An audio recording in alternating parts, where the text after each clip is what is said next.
Hello and welcome to Books Not Bombs YouTube channel, where we read and sometimes struggle to read revolutionary literature for the public absolutely free. Today we'll be continuing our book, How People Get Power by Si Kahn. Chapter 3, Making Contacts. Once an organizer has actually begun working in a community on a regular basis, his next step is to gain its trust. This is necessary for two reasons.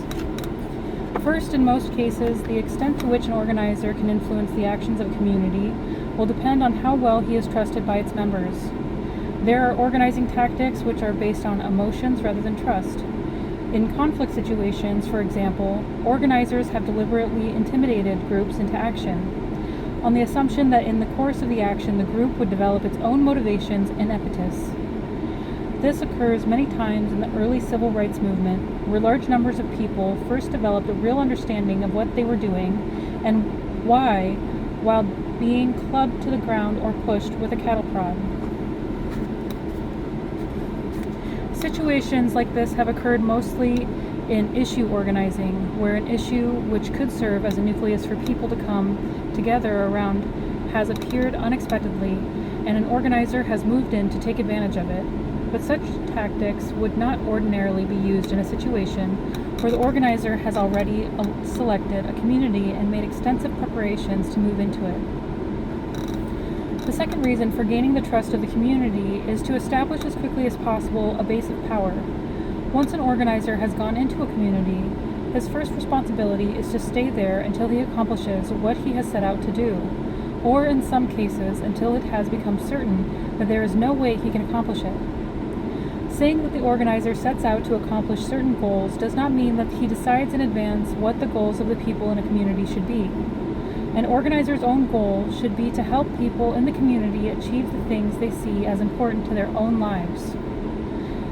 In almost any situation where an organizer is working effectively, there will be pressure to get him out of the community. How effectively the organizer can counteract this pressure will depend on how well he has built up this base of power and support. This base may depend in part on his acceptance by elements of the power structure. More probably, it will have its roots in the poor community. One of the first rules of establishing trust between the organizer and the people is visibility. Communities tend to be most accepting of that which is most familiar. People individually behave the same way. If the people in a community feel that the organizer is well known to them, they will more readily accept him as a part of the community.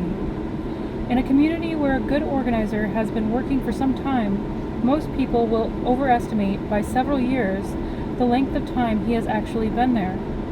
This is a measure of how familiar the organizer has made himself to them. This familiarity is established by spending as much time as possible with people in the community and in places where they spend their time. An organizer's home should be the place where he sleeps and little else. From early in the morning until late at night, an organizer's place is with the people. The place where people congregate will differ from community to community. In most rural areas, the general store or county store functions as a natural community center. People come to the store not only to buy provisions, but to get news, exchange gossip, play cards or checkers, and talk with friends. Most groups have a more or less set time at which they will appear at the store. The older men may come early in the morning to sit and warm up in front of the stove, the teenagers in the afternoon when school lets out to buy a Coke, the mill hands and the pulpwooders in the early evening for a poker game. Buying a soft drink or a pack of cigarettes is a ticket to spend as long as you want in the store. Sitting on a bench or leaning against the wall, listening to the conversation. In good weather, people will gather on the front porch. Time spent by the organizer sitting on the front porch of the general store is usually well spent. People walking or riding by will see him, and each time they see him, they will become a little more used to his presence in the community. It is helpful for the organizer to have a regular time when he is at the store. People who want to get in touch with him will know when and where to find him. Gas stations are also gathering places, particularly for teenagers and working people. Often the local general store doubles as the gas station if the community is small enough. In larger towns where there are 2 or more stations, the organizer should spread his business among them. Most rural stations, if they have a grease rack, will let people use them to do a lube job or other work on their car or truck. Time spent under the rack working on his vehicle gives the organizer a chance to meet and talk with local people. One Arkansas organizer, who was a good mechanic, used to take his car out on a back road and deliberately break it down so he would have an excuse to pull into the stations he hadn't visited before and spend the afternoon putting it back together. Cafes, beer parlors, pool halls, barbershops, beauty parlors, any place people in the community gather is a good place for the organizer to spend time.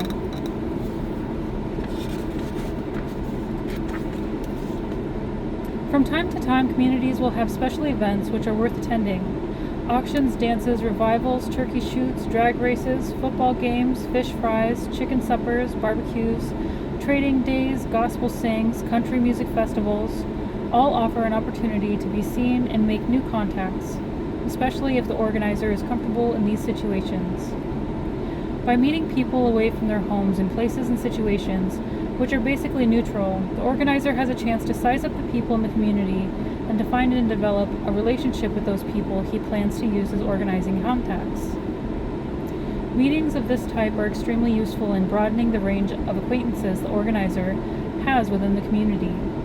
To put it another way, he can talk with people in situations like these where there are large numbers present that he couldn't afford to be seen visiting privately.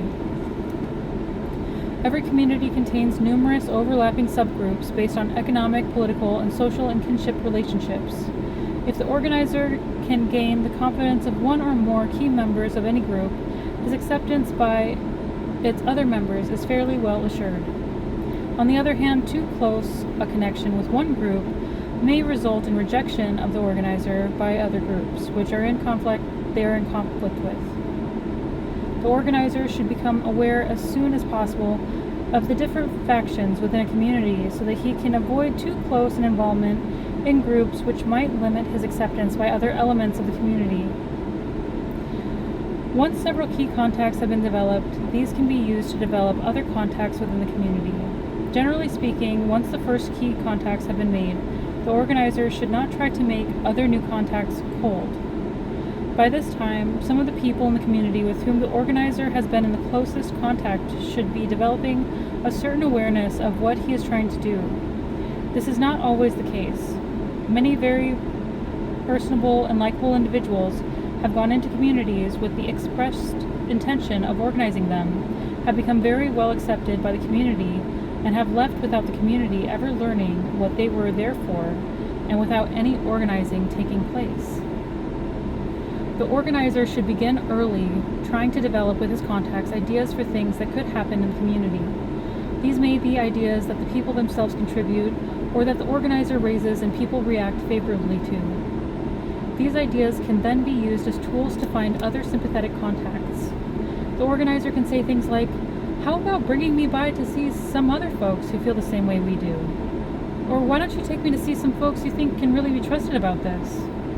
In this way, a network of key contacts sympathetic to the organizer's presence in the community, sharing certain concerns, and having a degree of mutual trust can be established. Once the organizer has gained a reasonable footing in the community, he should barely go places alone. Of course, there will be times when the organizer will need to speak to people in private, but otherwise the time an organizer has in a community is too valuable for him to spend it by himself. "Come go with me" should be a stock phrase in his vocabulary. Whether the organizer is going to the county seat, to a nearby city, on a fishing or hunting trip, to the next town, or to a ball game, he should take someone from the community with him. People tend to talk more freely in a private atmosphere, in a car and a boat, in the woods.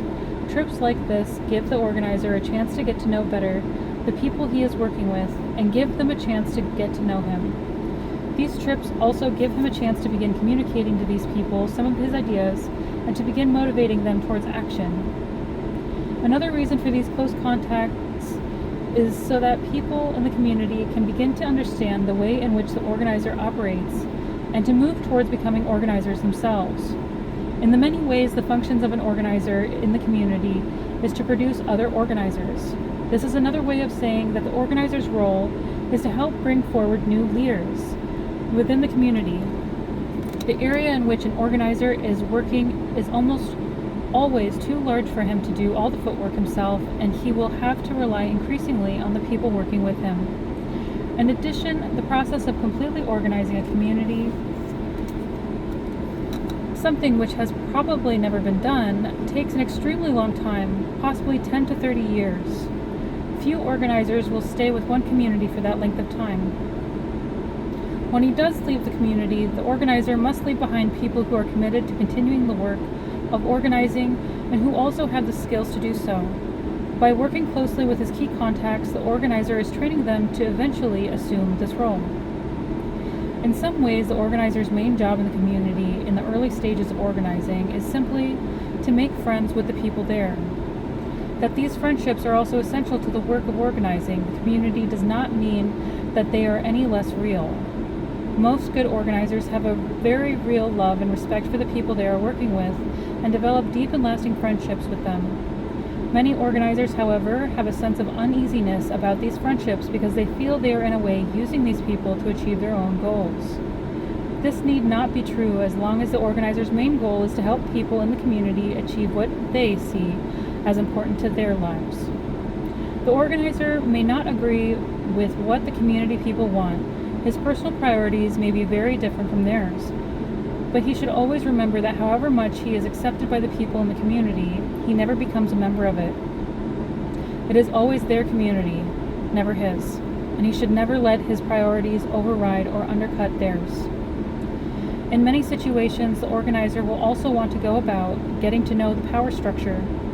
This will be especially true when the organizer is employed by a group or agency which is in some way dependent on the power structure. Generally, because nearly every power structure, however monolithic it may appear, is highly factionalized. The organizer will be better off introducing himself to its members. One approach that is usually reasonably successful is to say something like, "My name is John Smith, and I'm going to be working in the community trying to help people with their problems. And I thought, or I was told, you could tell me what some of their problems are." Power structure people, like most other people, respond most favorably when asked for advice, rather than when given it. Often the answer will be, "We don't have any problems," or "We have very few problems, but we don't need any outsiders helping us solve them." Sometimes the answer will be something like, "People are too sorry to work. They're ignorant. They're just plain lazy," or worse. No organizer will agree with these explanations, but there is little point in trying to argue about them. Power structures change their minds about poor people when confronted with a group action and group pressure. If the organizer is working effectively, this will happen soon enough. Each organizer will have to make his own list of those members of the power structure he feels are worth contacting.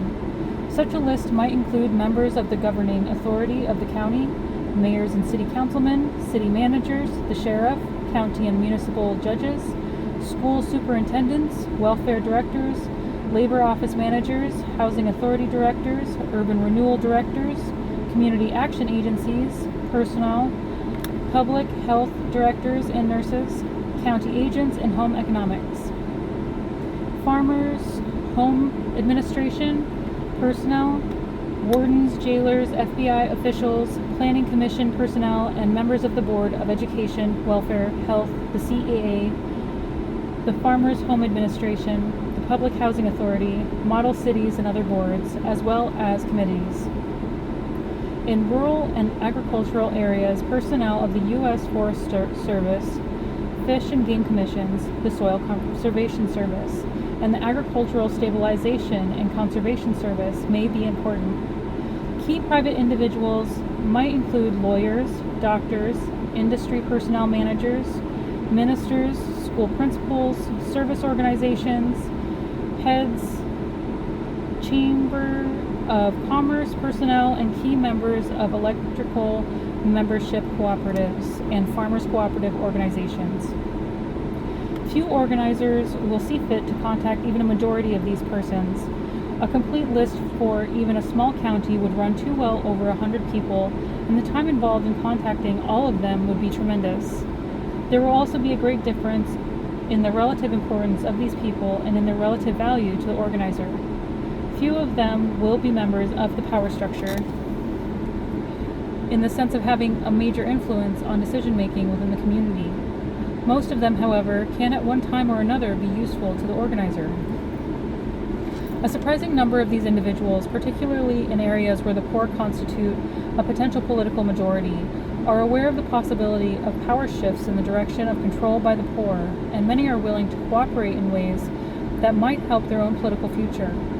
In addition, many of them will welcome any assistance which will help improve their image in the community or within their own federal or state department. Many agency heads in small communities are barely able to deal with the federal and state bureaucracies. The organizer who has a solid ground in federal programs and who can help a local agency out, for example, by showing the people who run it how to get extra funds through a federal grant, can pick up useful support later on. One important role for organizers is that once a contact is made, it should also almost never be broken. This is true in dealing with both the poor community and the power structure. A visit every few weeks to the government and agency people the organizer has made contact with can be helpful. If the organizer has accomplished things he knows will meet with power structure's approval, he should let them know. It will often mean increased neutrality on the part of the power structure. Invitations to attend board meetings should be accepted and poor people from the community brought along with the organizer when he goes. The organizer who can get inside county commission, city council, welfare board, board of health, and board of education meetings has a valuable chance to see key members of the power structure in action and to make his own judgments as to their strengths and weaknesses. There is one major danger in dealing extensively with power structure. Many organizers become, after a time, too much influenced by the power structure's interpretation of the problems of the community, particularly in rural areas where the style of political leadership is rustic and rough cut. Many organizers tend to underestimate the shrewdness and ability of members of the power structure. The first business of politics is still to get re-elected, and many college-educated politicians with sophisticated ideas and abilities still look, talk, and act country in public. The fact that a county commissioner wears suspenders, chews tobacco, and spends most of his time talking about dogs and whiskey making does not mean that he is not an extremely tough and able politician, or that there is anything deficient in his understanding of the people in his community. A good organizer never underestimates the people who oppose him or what he is doing. Inevitably, an organizer whose goal is self-determination for poor people is in a sense conning the power structure when he attempts to gain its confidence. While he may believe that what he is trying to accomplish is in the long run best for the community, he also has to recognize that it is usually contrary to what the power structure sees as in its own best interest. Just as inevitably, most power structures are very quick to see the threat to them which the organizer represents, and will move to head him off. One of the ways of doing this is to con the organizer. In a situation like this, each party recognizes that the other is trying to use him and hopes that he is using the other party. Where organizers and power structures have tried conning each other, the power structure has very often been the winner, usually because the organizer failed to believe that the power structure could use the same tactics he was using and use them as well or better. A good organizer always assumes that the other side is using all the tactics that he is and using them at least as well. In many ways, the process of community organizing is a race against time. On the one hand, the organizer needs as much time as possible to build organized strength in the poor community. On the other hand, the power structure will move as quickly as possible to bring pressure on the organizer on poor people in the community to prevent this from happening. It is important for the organizer to do everything he can to gain as much time as possible. The way in which he makes his initial contact in both the poor community and the power structure has a great deal to do with whether or not he gets this time. Chapter 4. Bringing people together. As the organizer works more and more with the people in the community, it should become increasingly apparent to him that their needs cannot be met by reliance on federally funded, locally controlled programs. These programs, which often have the result of increasing the dependence of those who are poor to begin with are aimed at those who are already dependent, the old, the disabled, and the blind, the very young. For those poor people with the greatest chance to make a real change for the better in their lives, the teenagers, the young men and women, there is little to nothing. It will also become apparent to the organizer that there is a limit to what can be accomplished by people working alone. An occasional poor person may win a welfare appeal or get put back on the commodity program, but this does nothing to change the way the welfare system operates.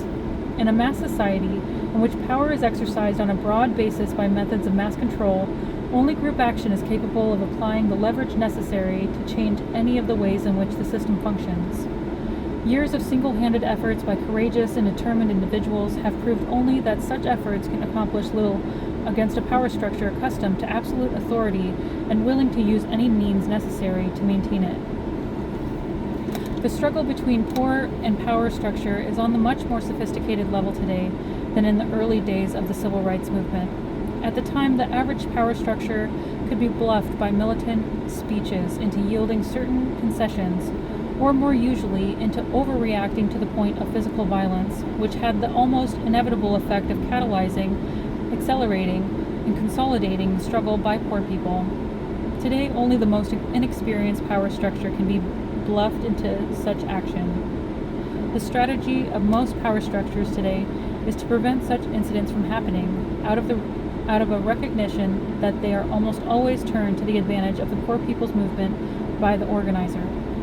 In recent demonstrations, police have even been used to restrain bystanders who might otherwise attack demonstrators and provide a further issue for the poor people's organization. If police power is used against the demonstrators, it is usually swift and massive. Occasionally, the power structure is simply unable to restrain its own police force, a suggestion that the police may be becoming more of an independent force in this country than most people suspect. The cold, hard fact is that the marches and the picket lines don't scare anyone anymore unless they represent and are a symbol for other types of power. Marches and picket lines are essentially social weapons. They are appeals to society, based on the assumption that society has a conscience and will act when injustice is pointed out. No organizer in the country would accept this point of view today. Social tactics are being abandoned in favor of economic, political, and violent measures. That is to say, the struggle for the right of poor people has finally moved into the power arena within American society. The experiences of the civil rights movement are still a very strong influence on organizers today. Unfortunately, many of the tactics which had great success in the 1960s are no longer effective in most situations. It is hard today to recreate the highly charged emotional atmosphere in which the early civil rights workers operated. Action was produced by charismatic leadership, by techniques which might be better described as mobilizing than as organizing. Often, direct action began almost as soon as the organizer hit town. Communities had in many ways prepared themselves for the organizer. They knew what was happening in other places, wanted to be a part of it, and were just waiting for an organizer to show them what to do. In these situations, many organizers became leaders of spokesmen for the communities they were working in. Because power structures moved quickly to try to contain and control the growing movement in the community, the organizer could depend on conflict situations developing in which community people would have the chance to gain experience quickly to become hardened and motivated. These types of tactics used today are still occasionally effective, especially in areas where they have not been used before, but generally they remain tactics designed for the achievement of limited social ends. The tactics of the civil rights movement were designed to achieve the right to sit at a lunch counter, the right to sit in the front of the bus, the right to vote. They were not meant to help poor people achieve economic and political control of their communities. Today, it is understood that significant economic and political influence by the poor is an absolute necessity if their lives are to be changed for the better and in any measurable degree. To achieve this kind of power, the organizer must work towards developing broadly based poor people's organizations. These must be organizations which involve as many poor people as possible, which involve them in deep and significant ways in which leadership is widely shared and in which the organizer plays as small a role as possible.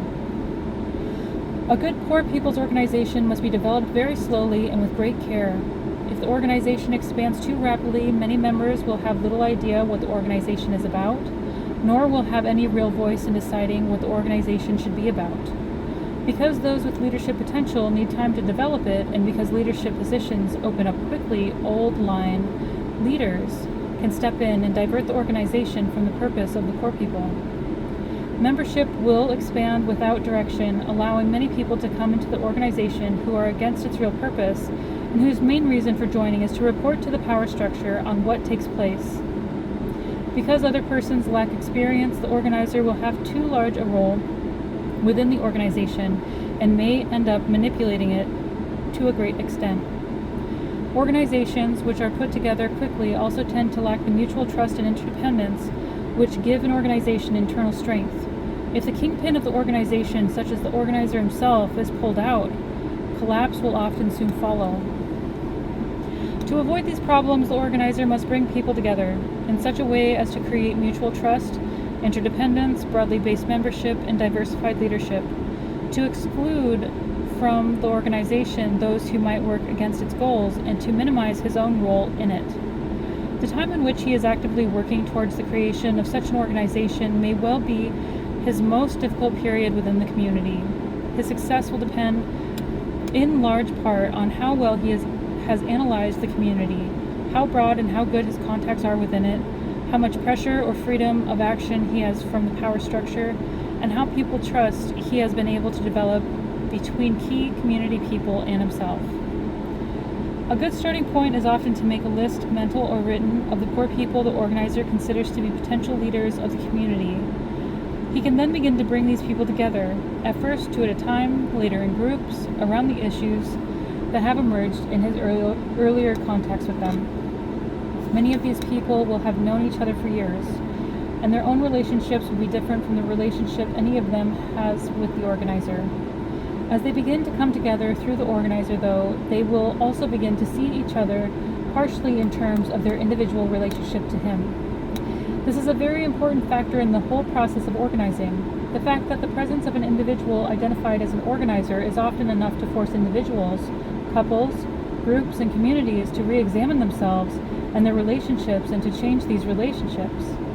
The fact that a person identified as an organizer has come to the community is in itself a statement that the structure of the community is not what it should or could be, especially if the organizer is a charismatic individual. His very presence in the community will have a catalytic effect. It will force the community to begin to change in spite of itself. As an example, suppose that the organizer has developed a close relationship with two men in the community who have themselves been friends for years. In their conversations with the organizer, both men have expressed to him their concerns with conditions in the housing project where they live. The organizer in turn has told the two men about what has happened in other communities when public housing tenants got together and took action.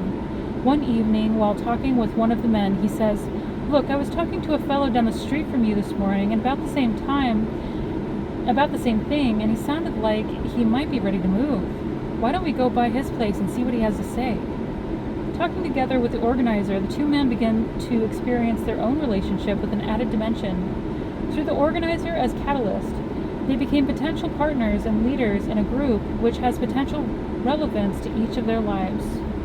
The organizer will use variations of this technique to bring together those people he feels need to know each other in the sense of sharing together the experiences and conversations they have shared with him. How he brings these people together will vary.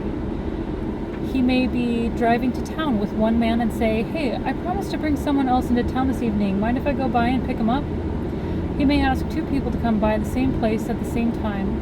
A cafe, a beer, a hall, his home, whatever.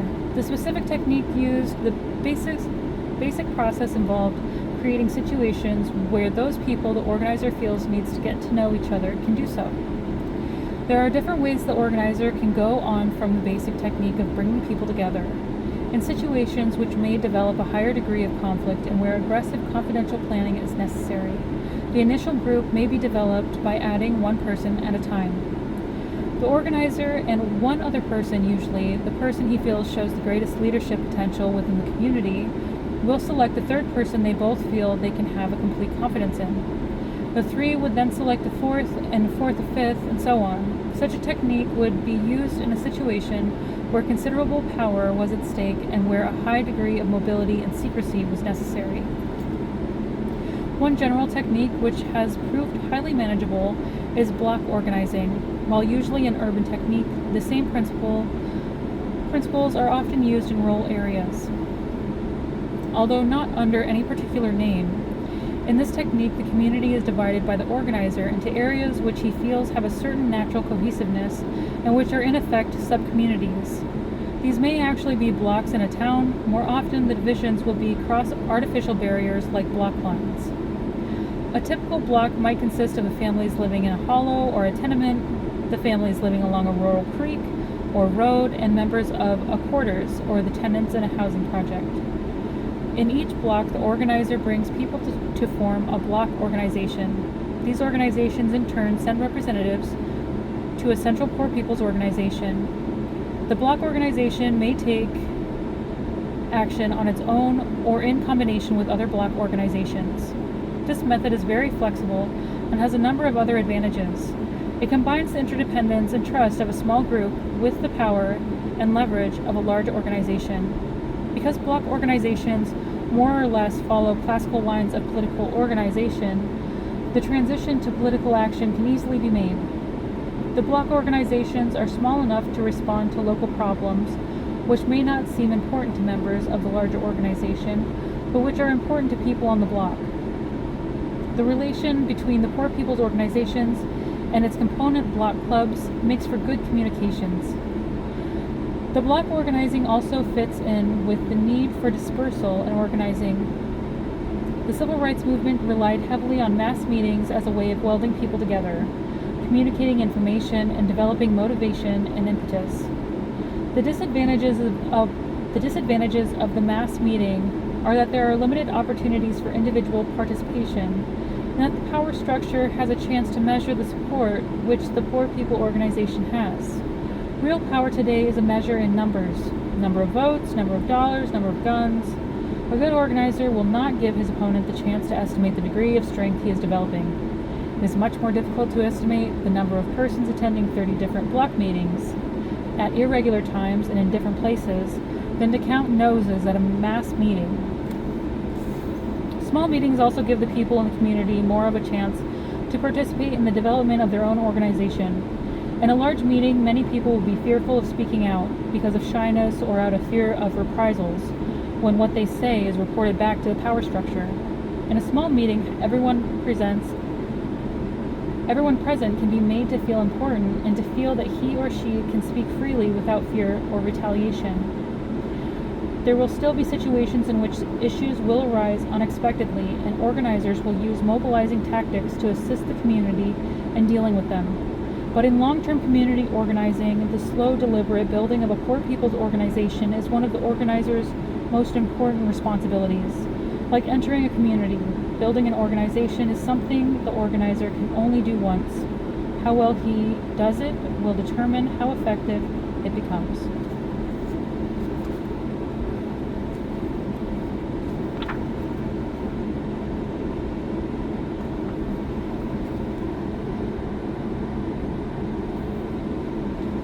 Chapter 5. Developing Leadership. It has been suggested that one of the organizer's most important responsibilities within a community is to train local people as organizers, to give them the skills and knowledge he himself has so that they will be able to take over his functions in the community when he leaves. Many of these people being, unlike the organizer, members of the poor community, will also become its new leaders. Part of the organizer's job is to help these people develop the type of leadership qualities which will make them effective in broadening and consolidating the power of the poor within their community. Traditionally, leadership in poor communities has been selected, trained, and maintained from the outside, that is, by the power structure. Sometimes leaders were handpicked from within the poor community itself, sometimes not. Whichever, because the power structure tended to feel that any effective leadership had to be patterned after its own image, these leaders tended to reflect in their personal lives and public conduct the values and characteristics of the power structure itself. They were expected to follow the power structure's lead in manner of speech, in style of dress, and use of tactics. To boost them economically, they were given jobs within the power structure as teachers, school principals, small businessmen in the poor neighborhoods, jobs whose maintenance depended on the leaders' reliability in terms of loyalty to the power structure and ability to control the social, economic, and political actions of the poor. Such leaders always were not representatives of the poor to the power structure, but representatives of the power structure within the poor community. The power structure would channel through these leaders any reward, however small, given to the poor community for approved social, economic, and political behavior, a few jobs, a road, an occasional new school or playground. If the poor ever attempted to go to the power structure directly, they were met with comments such as, "You've got leaders, why don't you go to them?" At such periods when the power structure's leaders seemed in danger of losing their hold over the poor community, they were reinforced by retaliatory measures against these poor people who were stepping out of line, or by a new favor to the poor community to demonstrate its leaders' continued effectiveness. By such deliberate reinforcement of its own concepts of leadership within the poor community, the power structure was also able to convince the poor community that by and large any new leadership group would have to conform to the pattern the power structure had established. Your leaders, the poor community was in effect told, must be people you can be proud of, well-dressed, well-housed, educated, articulate. By implication, a poor man, a man who wore overalls and work shoes, who stumbled on his speech and used ain't instead of isn't, who lived in a shack instead of a brick house, who walked instead of riding in a Chrysler, who worked in a field or mill instead of an office or a classroom, had no business representing himself in the centers of power. Any hint of the most basic ideas inherent in the concept of poor people's power, that each man is his own best representative, and that the spokesman for any group must come from within that group itself, was totally lacking. As poor people's organizations began to develop, the power structure's leaders attempted to insinuate themselves into positions of leadership within the organization. In conflict situations, they appointed themselves to represent the poor community in negotiations with the power structure. If a situation developed in which direct action tactics were used, these leaders were called together by the power structure to discuss what might be done to restore peace and tranquility, or law and order. Rarely in such negotiations were the real interests of the poor aggressively represented. Even more rarely were the concessions granted by the power structure to the poor community, if any, more than the bare minimum which was considered necessary to stabilize the situation. As poor people's organizations grew in strength and militancy, however, such leadership began to be rejected. The poor began to demand the right to speak for themselves, to represent themselves, to select their own representatives and negotiators, to establish the principle of self-representation. It became necessary to undercut the power of the people's structure. It became necessary to undercut the power of the power structure's leaders. Since this power was based on the leader's ability to control the poor community, the tactics used by the poor people was to demonstrate that this control could no longer be effectively exercised. In one situation, for example, a boycott of downtown merchants was in effect. The leaders, without first consulting the pickets, met with members of the power structure and agreed to stop the boycott and withdraw picket lines from the stores in return for certain nominal concessions. When the stores opened for business the next day, the picket lines were still there. When those on the picket line were accused of violating the agreement, their answer was simply and truthfully, "Nobody's talked to us."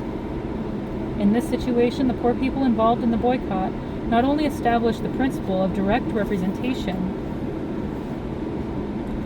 that they alone had the right to speak and negotiate for themselves, they also successfully undercut the power of the established leaders by undermining the power structure's faith in these leaders' ability to control the poor community they supposedly represented. In those communities where strong poor people's organizations have been in existence for some time, the principle of direct representation often will have been established. More often, especially in counties which have not been organized before, the organizer will find that the leaders of the poor community are still those selected and approved by the power structure. One of the organizer's goals in such a situation will be to help the poor community undercut the power of the established leaders and to develop a new set of leaders from within the poor community itself. As a first step, it will be necessary to identify these leaders to help the poor community develop an understanding of the actual role they play and to move toward undercutting their power. Often, an easy way of identifying them is to ask key members of the power structure who the responsible leaders and spokesmen of the poor community are. Those who are identified as such by the power structure will usually be persons who are influenced or controlled by the power structure and who represent its interests.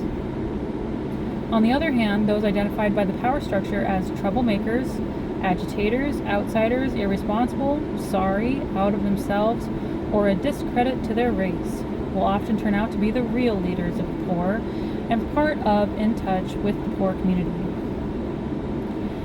In his dealings with the established leaders as much as in his relations with members of the power structure, the organizers should be careful not to underestimate their ability to manipulate power and individuals shrewdly. Just as many members of the power structure talk and act country in order to get votes, many of the so-called leaders of the poor will speak with extreme militancy. Experienced manipulators of power are always careful to adopt whatever public mannerisms seem most likely to gain general support at a given time. Many power structures have, in the past few years, developed a definite preference for militant rhetoric over militant action. They have come to understand that telling it like it is may be one of the ways by which leaders of the poor who remain basically committed to the goals and values of the power structure maintain their control over the poor community. They are prepared to tolerate this rhetoric, even to their faces, rather than to make concessions which might hurt them economically. The organizer must always, in judging individuals, go beyond the way they talk to the way they act. One important characteristic of the established leaders of the poor is that they, like the power structure, have a high stake in what is often referred to as the welfare of the community as a whole. This usually means, of course, the well-being of those who have it. Whether a majority or a minority, at whatever cost to those who do not, in other words, the status quo. Unlike the poor, who, when they move, have only to put out the fire and call the dog, the established leaders have homes, jobs, and business interests which they cannot afford to lose. Many of them, holding their jobs as favors from the power structure, are well aware that their qualifications would not permit them to find such well-paying employment anywhere else if they were forced to move. Consequently, they will oppose openly or secretly any change within the community which might threaten their privileged position. In practice, this means that the established leaders will tend to oppose anything which might change the exploitive relationship between the power structure and the poor community. It follows then that many of the most effective leaders of the poor will be among those who have least stake in the community, who have little or nothing to lose. The possession of material goods tends to make people conservative. The fear of losing what they have prevents them from acting in situations where risk is involved. Those who have little or nothing are often free from these fears. In conflict situations during the past 10 years, an unusually high proportion of those who have emerged as effective and outspoken leaders of the poor have been those who would generally be considered socially unacceptable by the power structure and its allies. The unemployed, the dropouts, the pool sharks, the hustlers, the ex-cons. A second group within the poor community from among whom effective leadership has often emerged is composed of those who have a source of income which is independent of pressure from the power structure. Such persons might include small businessmen, whose customers are mostly members of the poor community, and those who draw checks from federal sources such as Social Security and Veterans Administration recipients.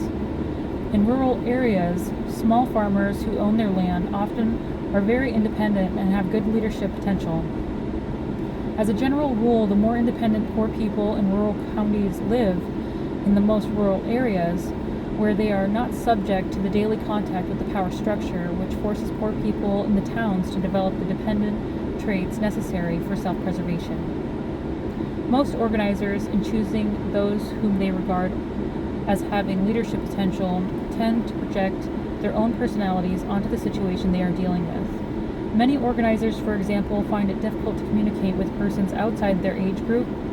As a result, the leaders who emerge in the community these organizers are working in are often the same general age as the organizer. The organizer must make a conscious effort to avoid this type of pre-selection. It is true, however, that the majority of organizers today are in the under 30 age bracket, and that a high proportion of leaders have also come from this group. In rural areas, the vast majority of young people leave the community as soon as they have finished high school. Anticipating this, they do not feel the same stake in the continued stability of the community which their parents and others of that age group have. This is not to say that there will not be many older persons who will emerge as leaders. Many of those whose children have grown up and left town also develop a sense of having little to lose, and as a result are willing to take risks which those with homes and families are not willing to expose themselves to. While it is inevitable that the organizer will make some selections of those whose leadership potential he will try to develop, it is advisable to narrow the choice as little as possible. A poor people's organization needs a broad leadership group rather than a few persons in whose hands power is concentrated. The larger the group, the more time there will be for those who need the chance to develop their own particular leadership skills to gain confidence in their ability to use them. The process of developing leadership is mostly one of involving others in the process of planning and decision making. The organizer should take pains to involve potential leaders in this process whenever possible. Whenever he is making contacts, visiting agencies, or attending meetings, one or more of these people should go with him. As they begin to develop an understanding of what the organizer is doing, they should be given the chance to try out these skills themselves, to make rounds in the community, to go with other poor people to visit agencies, to conduct meetings, to plan strategies, to negotiate. As they gain in skill and confidence, their dependence on the organizer must decrease. In the process of learning, experience is far more valuable than explanation. Many poor people, never having seen situations where the poor have acted for themselves and won major victories, will doubt the possibility of this happening in their own community. The organizer should create opportunities for poor people to visit other areas where these things have taken place so that they can talk with other poor people who have successfully faced problems similar to their own. The experience of meeting with members of poor people's organizations, which have already been through what a new organization faces, will do much to increase confidence and to combat the sense of isolation which poor people in difficult situations often feel. In addition, the links which are developed among different poor communities can eventually serve as a framework to interlock these communities in their common struggle for their rights as citizens and as human beings. We're going to stop there, and next we will pick up on Chapter 6, Working with Organizations. Thank you.